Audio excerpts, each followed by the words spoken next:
In Hong Kong, a panel of foreign experts hired by leader Carrie Lam has withdrawn from an inquiry into alleged police brutality.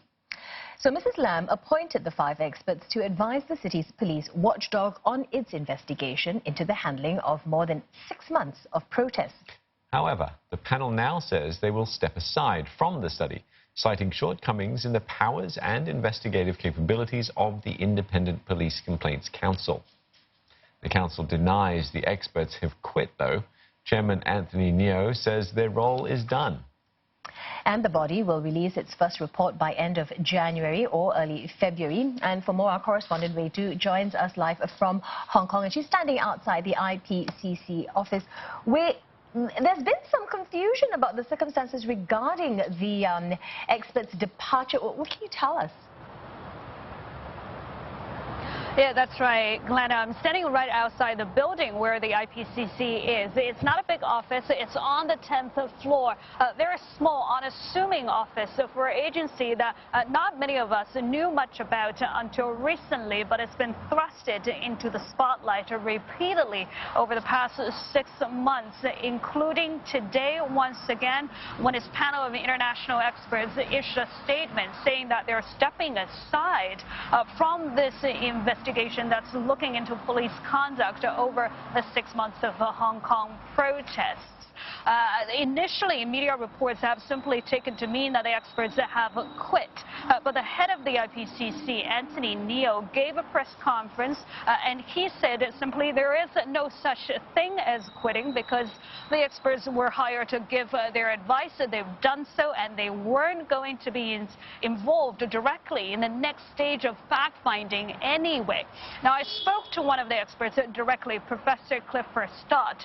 He said he also wouldn't call it quitting, but what's really important here is the experts in their statement have said that they've given the IPCC the advice. The IPCC has not taken their advice. So as a result, they feel they could no longer assist the agency in this investigation.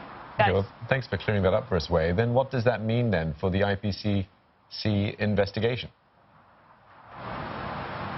Yeah, Steve, that's a very important question because if you remember, the people here, the protesters, are demanding an independent commission of inquiry to investigate police conduct. And the Hong Kong government, headed by Chief Executive Carrie Lam, has always insisted that such a commission is not needed because the IPCC has the sufficient powers to carry out such a task.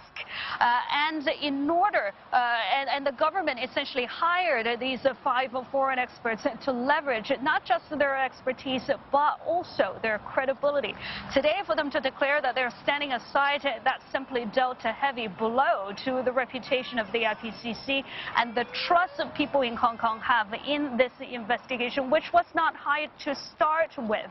The question is now, why? Well, the experts say that, for one, that the IPCC actually doesn't have the right powers. It cannot compel anyone to testify, and it couldn't subpoena evidence.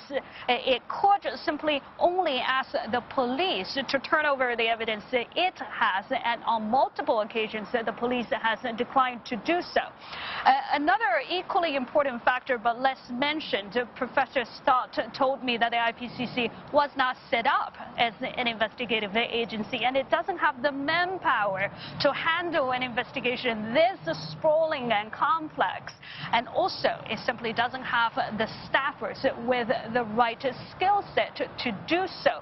So by putting out the statement today, does that mean the experts want to make it clear that they wouldn't lend their credibility to the eventual IPCC report? I asked Professor Stott directly, and he said, I'm quoting him word for word, "That is your interpretation, but I will not dispute it." Back to you guys. All right, May, thanks for that. Wei Du speaking to us from Hong Kong.